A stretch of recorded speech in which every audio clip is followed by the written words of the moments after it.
Right, I have my new toy out to play. It's a HV12 12-inch rotary table. I've just cleaned it up a little bit. And I'm just going to plonk it on the Bridgeport and hope for the best. Hope for the best. There's a couple of things I forgot to do. Obviously I'm getting excited, getting the camera out.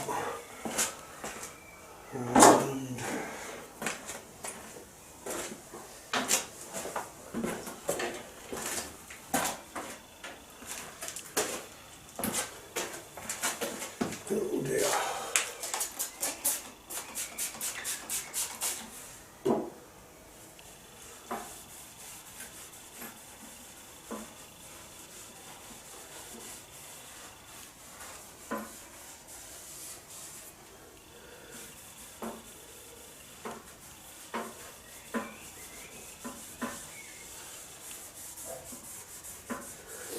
So I've just spent an hour or so stoning the bottom of this off. It was rusty, it was scratched and burred up, and it's not quite flat.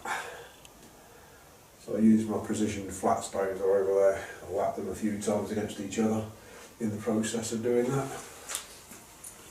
And pretty good. I like to clean out a little bit with the WD-40. Get any remaining grinding dust off of my fingers.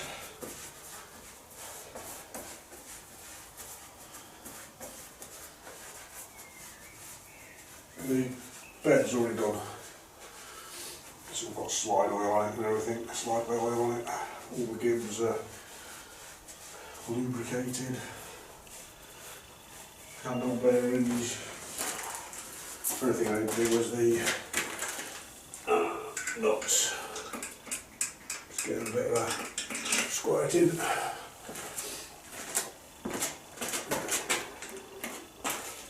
And I'll give the base a bit of a rubbing. Get some slide oil rubbed into it, stop it from rusting. Dampen the vibrations.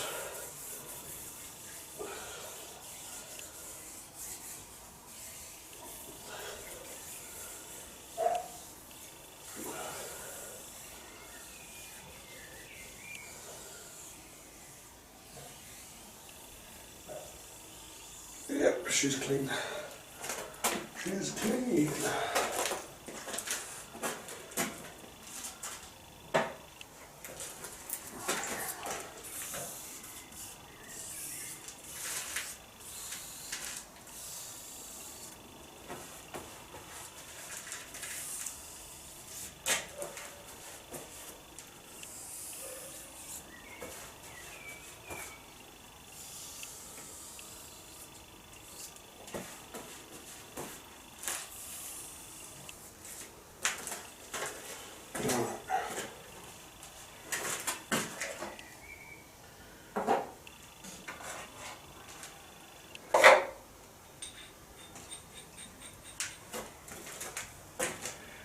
Load in the centre slot. So leave a nut across there.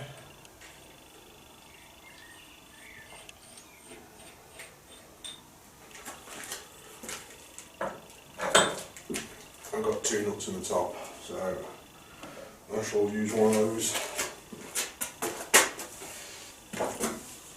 once I get it over the table.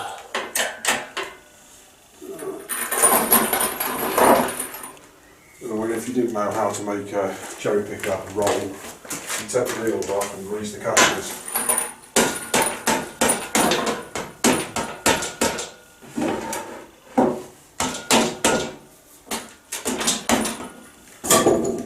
Whoa, whoa, whoa.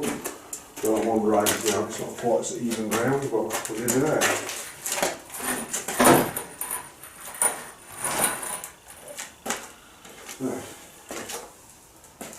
Right. Hopefully this goes down gently now.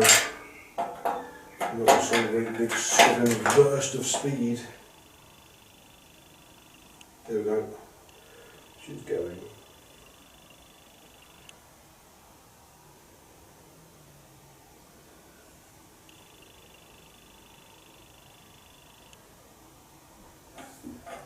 She's definitely going now.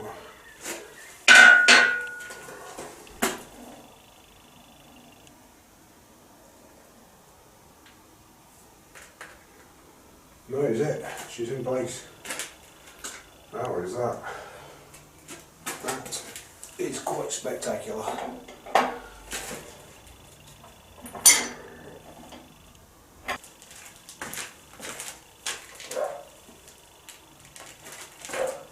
I'm supposed to be checking out a PCD in here or something to get the dividing plates.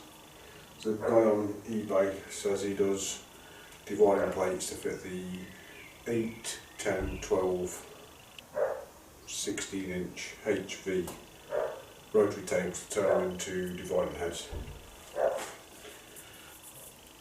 It's quite big. Got an overhang of a couple of inches, but hey ho. Don't scratch the surface plate.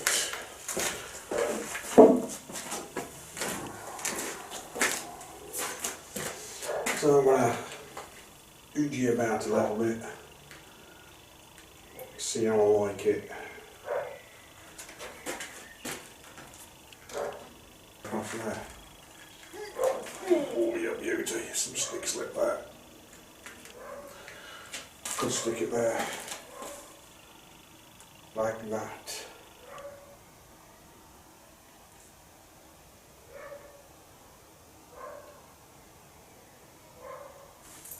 We'll see.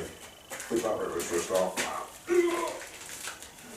Oh, yeah, beauty. 0.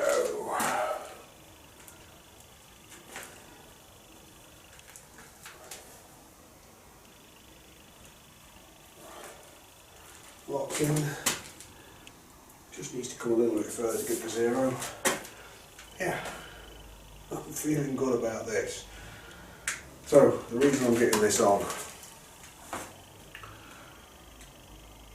working out PCD bolt hole circles. I've done it a few times on the little Clark milling machines, and okay, it hasn't got dials like this. And practice makes perfect. I don't do it very often. The more I do it, the better I'll get at it. But it takes an awful long time. I've got the rotary table. I've got 2 wheels which need 9 holes in each, all on different pieces. 3 bolt hole circles. So doing that with this will mean I can put, let's say, a centre drill in, do all 3 holes on one PCD, put the drill in, do all 3 holes on one PCD, put a tap in, let's say for instance, do all 3 holes on one PCD, so saves setups up here, which will mean up and down movements, could mean up and down movements, and I'll go with it. So she's on, and when it's on, I might do some creative things with it as well. And you'll see those if I do that, because if I want to get creative, I will. Obviously, video that.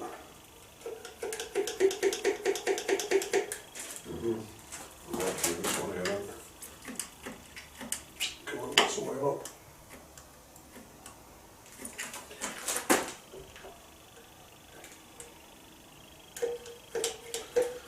Oh, this might be the first oil he's had in its life, but you never know. It's got some in it now. Where are the other oils? I think I might download the manual and see if there's any more oils on it. Well, that's it for this intro / messing about bit. I'll make some spacer plates and what have you, and we'll get the items on and show you me messing about on the round table. Alrighty ho, these are the machine movers. They're coming along now. I've got the recessed bore, so I can now weld them in, they'll be flush. It's all done. Got some tubes all set out and some new lights. The new lights, which will eventually go in properly, but I just bothered doing it at the moment, a more yellow warm light, so it's less harsh on the eyes. It mixes in with the hard white light. Anyhow, the rotary table is mounted. Some M10 hardware holding it down, but I need some more T-nuts to be able to use it. This is going to be T-nuts. 2 rows back to back I'm going to make them. So that'll look like a St George's cross when it's done. Before it's done, it'll look like a St George's cross with holes drilled through that way. Should get about 12 nuts out of that, hopefully, maybe more. These blocks are going to go on the side of the machine movers, and those tubes will be welded in one side, sticking out this way about 400mm. On the other side, the block will just be a through hole, and then a threaded rod will go through. A nut will be welded on the end of those tubes, and they'll be welded into the blocks. So there'll be a nut on out here somewhere, and then the threaded rod will go into that, and that will draw the 2 units together. Should be pretty mint. I'm coming up with some kind of hinge arrangement here and a flap to take up the casting draft, so the wheels are straight to the floor instead of, you know, not being straight to the floor. Anyway, as you can see, I'm making covers for the Bridgeport, and I came to a dilemma. So I just made this strip here. I was just going to drill and tap 5 holes and whack it on just quick and easy, and that will be it. But if you can see here, well, you can if this flap stops flapping in the way. Stop flapping, there we go. There's an oil port here. That oil port oils this first bit here where you can see the dribbles. And then there's more oil ports in and around there. And I don't want to drill in there. I really don't want to drill anywhere in there. If I puncture an oil port, I will be annoyed. Plus, if I drill anywhere at the back here, casting dust is going to go onto my way. You've got to clean all those up. No big deal. Both things I can deal with, but I don't want to have to. So, I got to looking down here. Got down here and I offered it up, and I thought to myself, hold on a second, we have a flat surface here. So some kind of L bracket up here, nice and sturdy, will weld it onto my oil-made bracket.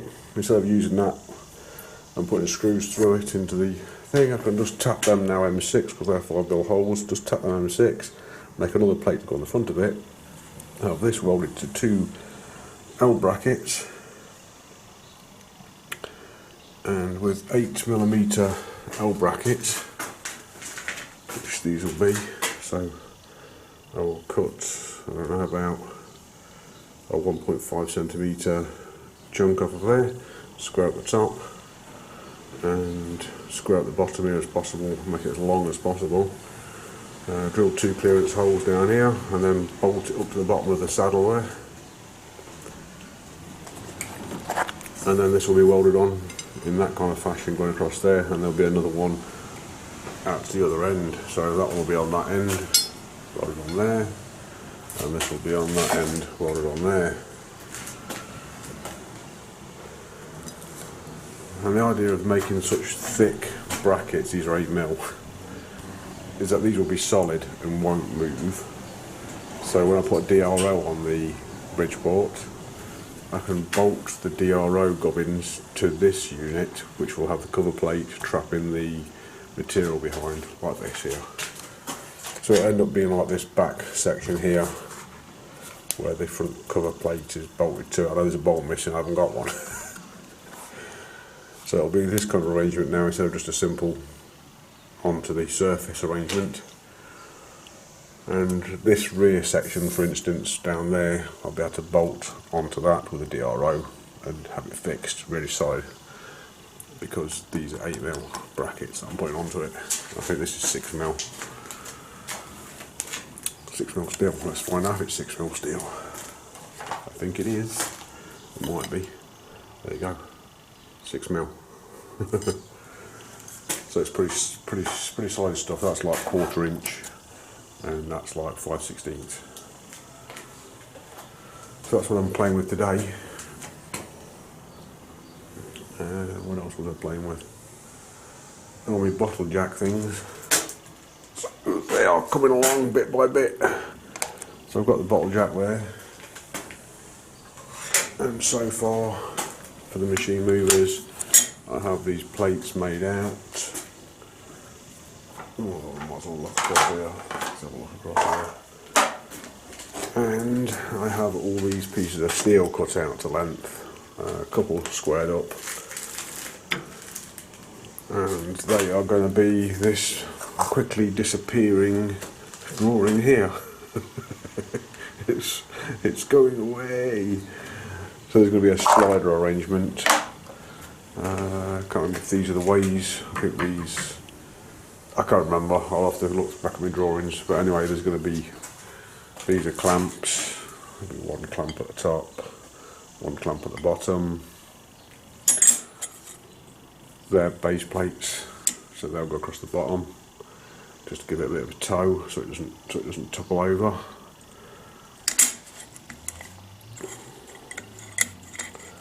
And it's not much of a toe, it's just a little bit of a toe to stop the pivoting action, because the tongue, which will go underneath the machine, will be the same length as this, or maybe just a little bit further sticking out, and then the jack will obviously force the tongue upwards.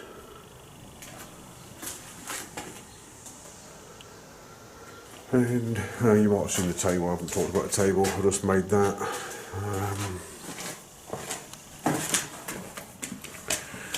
And it's got the same arrangement both sides, so it's got one screw there, and then in the centre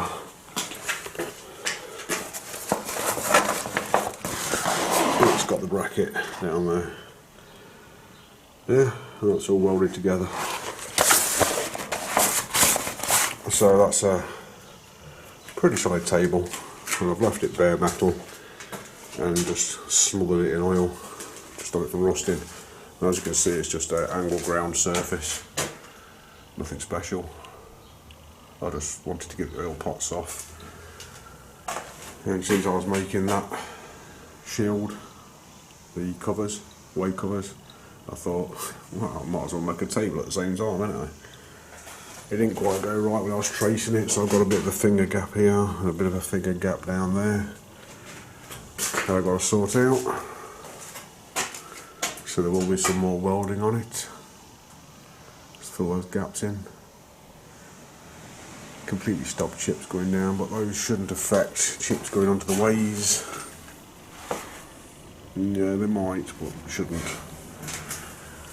And I put a socket on the back of the, I haven't sorted this thing out where the DRO will go eventually, and I'm going to plane all those bits of hardwood up so they look really nice and square them all up and everything eventually.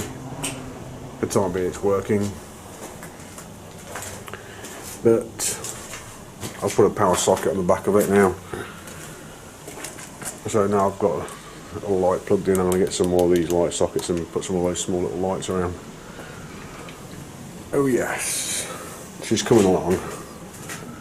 And I cut out some wood around the rotary table and around the vices. I'm going to put some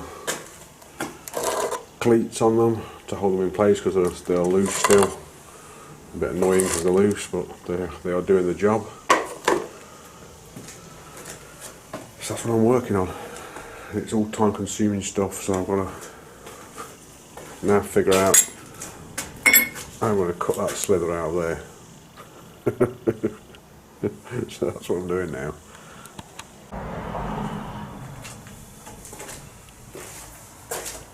Alright.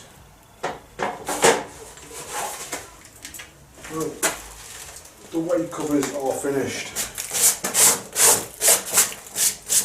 What you can see here, let me just see what you're seeing.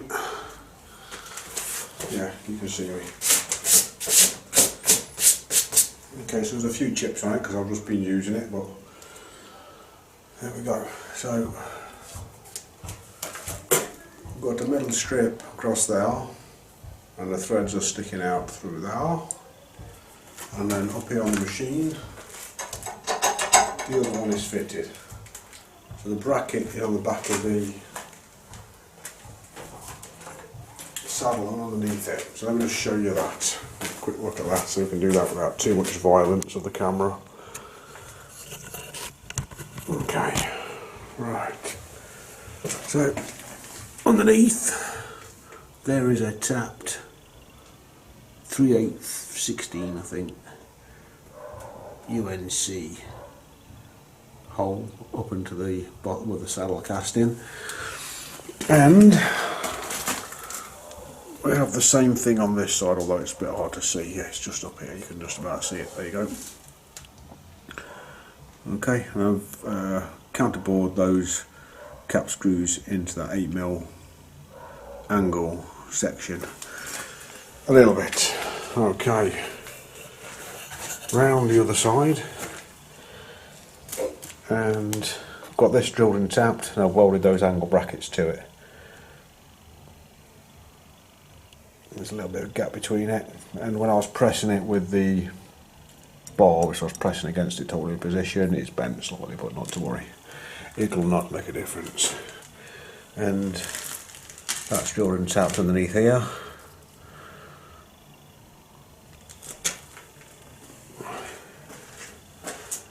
And a wonderful table holding the oils already, and again it's drilled and tapped on the other side. I don't know if you can see in there, might be able to get a little glimpse in there, probably. And then it's got one at the front. There's a hole here already with a cap screw in it, so I just used it, bracket up there, bracket the side, bracket the side, piece of metal there, piece of metal there, blah blah blah. And then I wanted some tables, so I welded some tables on the end. Anyway, here we go, let's fit it. Let's see if it goes on easily.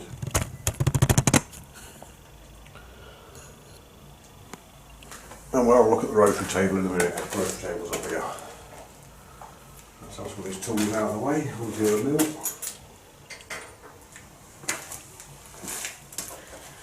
Like I was saying, we fitted some bolts. So I want my chips underneath it to start off with. Right, there she goes. No cut up in there.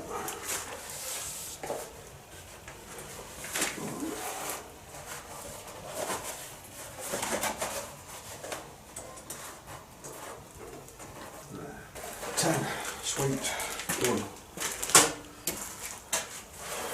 Okay, let's have a look.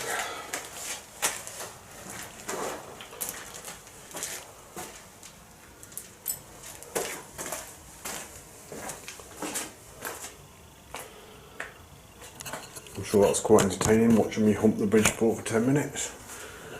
Anyway, the rotary table is on. There's some things holding me back from using the rotary table, but it is secure. Made a couple of puck washers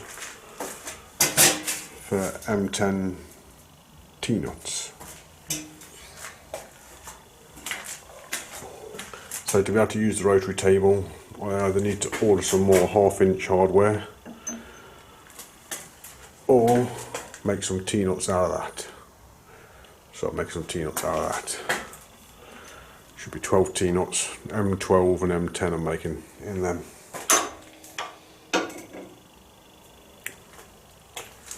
The handle is not missing, it's just not on. I took it off the carriage. And fitting. The way covers. This material is not the weight cover material that's going to be there, but there we go. I need something, there's a little gap down here. Got to sort something out here. I think I'm just going to fold a piece of cardboard over for a start, I don't know.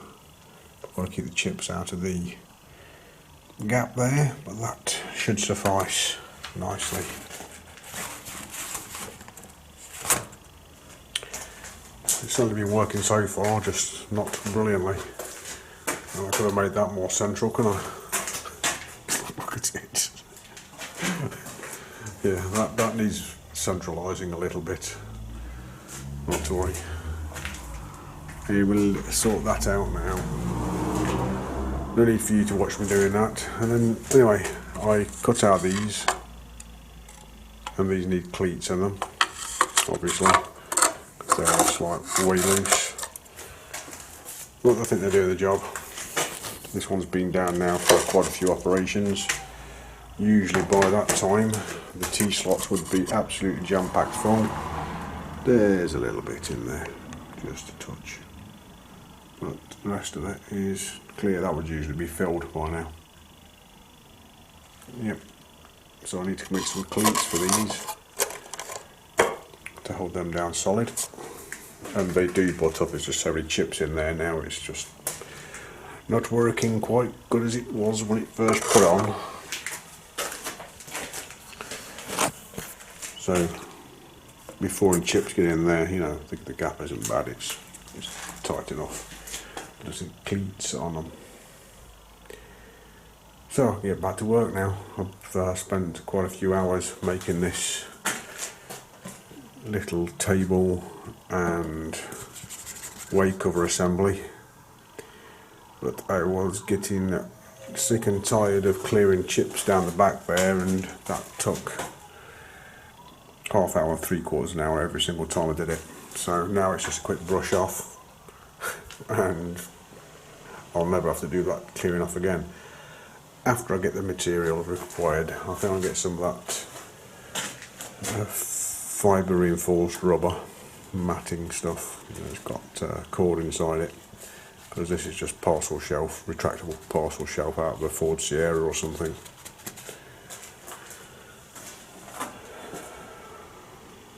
Anyway, now I've got that cover out of the way, I can stop thinking about that. I am now going to get the rotary table working and finish the wheels for the machine mover project, which is coming along.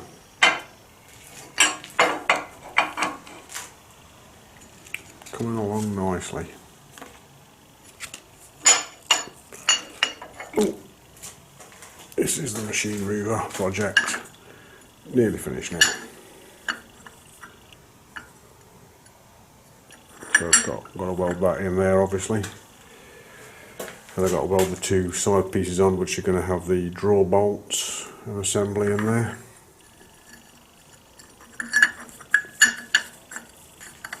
And now when I weld that in, that will be below surface once ground. So I'm just going to fill that up with a weld, and then I'll grind it back flush. Put a quick TIG around the front of it, just a little TIG weld around the front there. And then the seal can rest on that second step there, and then the bearing sits on the third step, the other bearing sits on the fourth step, and then we've got the threads. And the wheel will go on there.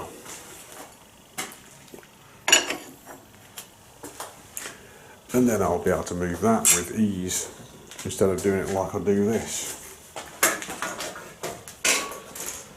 So this is on a piece of wood, and the reason why it's on a piece of wood and not directly on rollers, because these are the rollers I was using, is because this machine has voids. I don't know whose idea it was to put voids underneath the machine, but it certainly stops you using the rollers unless you're going to put it on wood. And of course, once you put it on wood, bear in mind I lifted this off the back of a crane onto here. Ooh, I didn't oil them. They need oiling. Didn't see that. They certainly need oil in there, starting to rust nastily. I better get some oil on those. I hadn't seen them. Damn.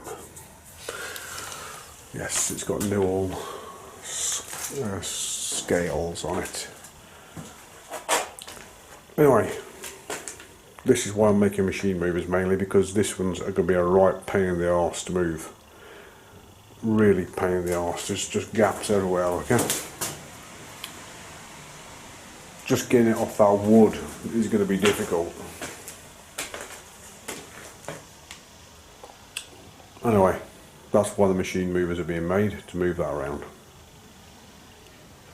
Because the Bridgeport is flat, apart from a little toe jack at the front. You get a little toe jack area, so you can put a toe jack in. You see that? Maybe. And this is the toe jack being made here. Let me just take the Rotary table cover off. And that's the toe jack being made there.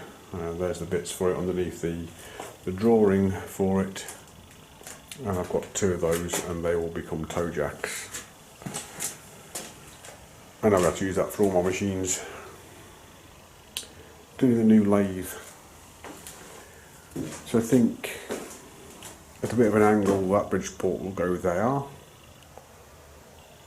And then the new mill, that's going to go next to it. That I should have enough space behind the mills to have the surface plate.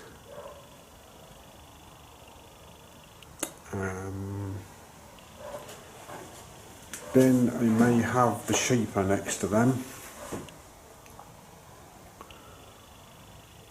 So that'll be about there, where the gas bottle is, the shaper.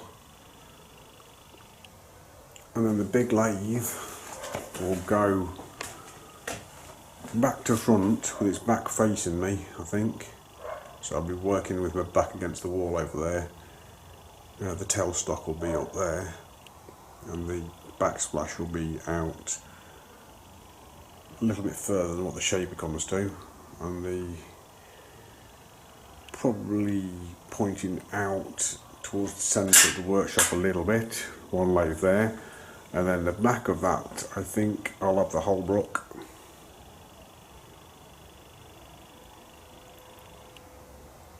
And then I can have a small little bench here, because this door frame is moving.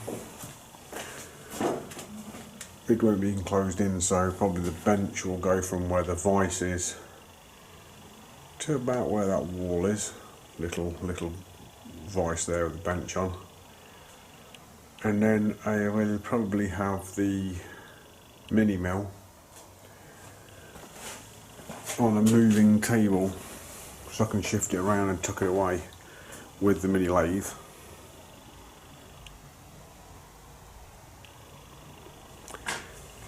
And I'll find somewhere for the drill press. In fact, actually the mini mill and the mini lathe may go in that door there, on the bench in there. And of course there's going to be no bench there. There will be no bench there, just machines. And I've changed the door. The door is not going to be just a normal door there now, and then a side door here. I think I'm going to make a big up and over all the way to the wall, so I can get my car in there against there, down there. That false wall is obviously coming out, and the roof will be 4 foot higher, and the floor will be level.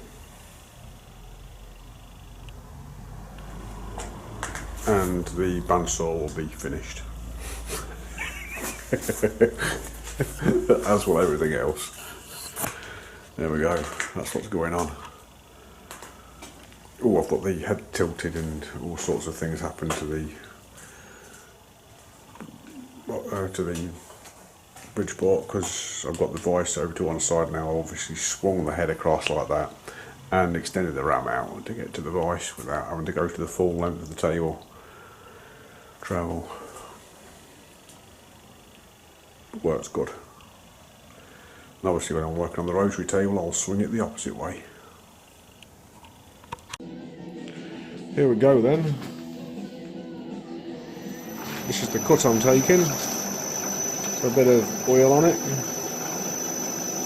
for a start.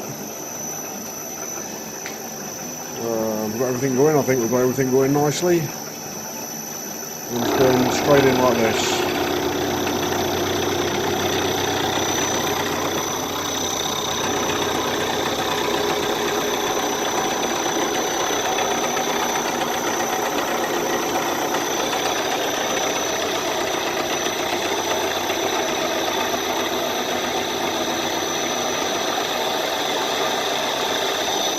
Anyway, I've got to stop recording because I need to pour oil on it at the same time to keep it nice and cool. Okay, we're back at the mini lathe. I've had a problem with it, so I'm stripping it back down again. In the head on these headstock, there is high and low gears. I've got the upper class one with gears inside, and I've had some slippage. The gears usually have shims to keep them in line, but mine didn't have any, and I thought they'd be tight enough because they were like pretty much a press fit, but it seems they are slipping side to side and misengaging. So I've got to sort that out, and also the spring in that lever at the back. So that's going to be happening. And I got another fridge door, so I've de-insulated that, took all the plastic off of it, got it down to near enough bare metal. Pretty much the same as the rest of this. This is all old fridge and freezer stuff. That did have insulation on it, but I peeled it all off. Like aluminium tape and copper tubing and insulation sprayed all over it. I got it back to bare metal, so that was all good. So I have another 2 by 3 foot piece of powder coated steel to add to my collection of shields as it grows, and there's going to be a shield just coming off the front here to contain the chips from flying on the floor, and when I get coolant on it eventually, to contain the coolant more. Anyway, these are the nuts. That's how far I've got with them. So there's 10 there. They are all drilled and tapped. So I need to slit it now. Been going over what I'm going to do to slit it, but the general gist of it now is I'm going to slit it in half. At least I know they're the same width, so then after I've slit them in half, I can line them up in the vise like that and then just slit them off one by one with a slitting saw. So that'll happen tomorrow night and maybe the next night when I get back from work. And I gave up this afternoon at 5 o'clock. I wanted a bit of a rest. I've been at it non-stop in the garage for 2.5 days, so I thought have a bit of a rest, get a shower, watch a few YouTube videos, make this video up and get an early night ready for work in the morning.